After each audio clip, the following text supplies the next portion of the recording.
সকালবেলা গ্রামের পাখিরা গান গাইছে, সূর্য উঠছে আলতো আলো নিয়ে। গ্রামের এক কোণে ছোট্ট একটা ছেলে ঘুম থেকে উঠে হাসতে হাসতে বলে, আজ আমি জঙ্গলে যাব, দেখি আজ কি মজার কিছু পাই। ছেলেটার নাম রাফি। গ্রামের সবার কাছে ও খুব প্রিয়, কারণ রাফি প্রাণীদের খুব ভালোবাসে। রাফি একটা ছোট ব্যাগ নিয়ে জঙ্গলের দিকে হাঁটতে শুরু করল। চারপাশে পাখির ডাক, গাছের পাতা নড়ছে, বাতাসে মিষ্টি গন্ধ। হাঁটতে হাঁটতে হঠাৎ সে থেমে গেল।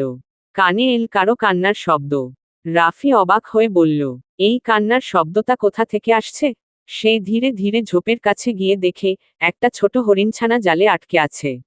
রাফি দৌড়ে গিয়ে বলে, অরে ছোট্ট হরিণ, ভয় পাস না, আমি আছি। হরিণটা কাঁদতে কাঁদতে বলে, বাঁচাও আমাকে, আমার পা আটকে গেছে। রাফি হাত দিয়ে জালটা খুলতে খুলতে বলে, দাঁড়া, একটু ধৈর্য ধর, এখনই মুক্ত করে দিচ্ছি।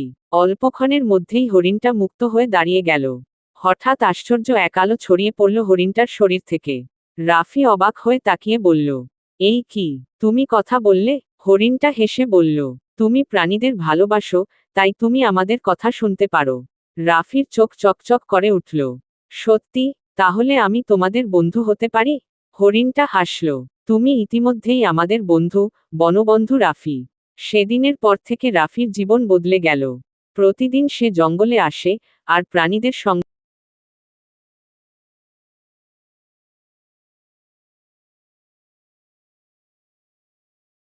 খেলে, হাসে। পাখিরা ওর মাথার ওপর উড়ে বেড়ায়, বানররা গাছ থেকে কলা ছুঁড়ে দেয়, আর খরগোশরা এসে বলে, রাফি, আজ লুকোচুরি খেলবো? রাফি হেসে বলে, অবশ্যই, সবাই মিলে খেলি। সব প্রাণী তখন দৌড়াতে শুরু করে, হাসির শব্দে ভরে যায় বন। রাফির মনে হয়, এ যেন তার নিজের পরিবার। কিন্তু একদিন শান্ত সেই বনে হঠাৎ ছায়া নামল। দূর থেকে দেখা গেল এক লোক বন্দুক হাতে হাঁটছে।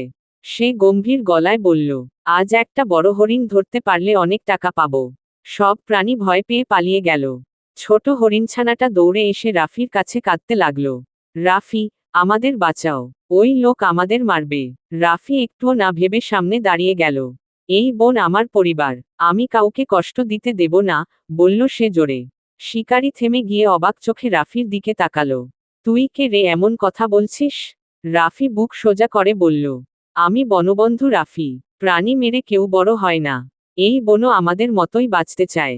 শিকারী কিছুক্ষণ চুপ করে দাঁড়িয়ে রইল। তারপর ধীরে ধীরে বন্দুকটা মাটিতে ফেলে দিল। তার চোখে অনুশোচনার ছায়া। তুই ঠিক বলেছিস বাচ্চা, আমি আর কোনো প্রাণী মারব না। আমি ভুল করেছি। রাফি হাসল, আর বলল, ভুল করলে ঠিক করার সুযোগ সবসময় থাকে। তারপর সব প্রাণীরা ধীরে ধীরে ফিরে এলো। হরিণছানাটা রাফিকে জড়িয়ে ধরল। রাফি, তুই আমাদের বাঁচিয়েছিস। তুই আমাদের সত্যিকারের বন্ধু। পাখিরা আকাশে উড়ল, বানররা নাচল, খরগোশরা লাফিয়ে উঠল আনন্দে। শিকারিও হাসতে হাসতে বন থেকে বেরিয়ে গেল। শেষ বিকেলে রাফি গাছের নিচে বসে আছে। তার চারপাশে প্রাণীগুলো হাসছে, কেউ গল্প বলছে, কেউ খেলছে। সূর্য ডুবে যাচ্ছে ধীরে ধীরে, চারদিক লাল আলোয় ভরে উঠেছে। রাফি আকাশের দিকে তাকিয়ে বলল, এই পৃথিবী কত সুন্দর, যদি সবাই একে ভালোবাসে। সব প্রাণী একসাথে বলে উঠল, বনবন্ধু রাফি জিন্দাবাদ। আনন্দের সুর বাজতে লাগলো, পাখিরা গান গাইতে লাগলো। শেষ দৃশ্যে আকাশে লেখা ভেসে উঠল, প্রাণীরাও আমাদের বন্ধু, ভালোবাসাই তাদের রক্ষা।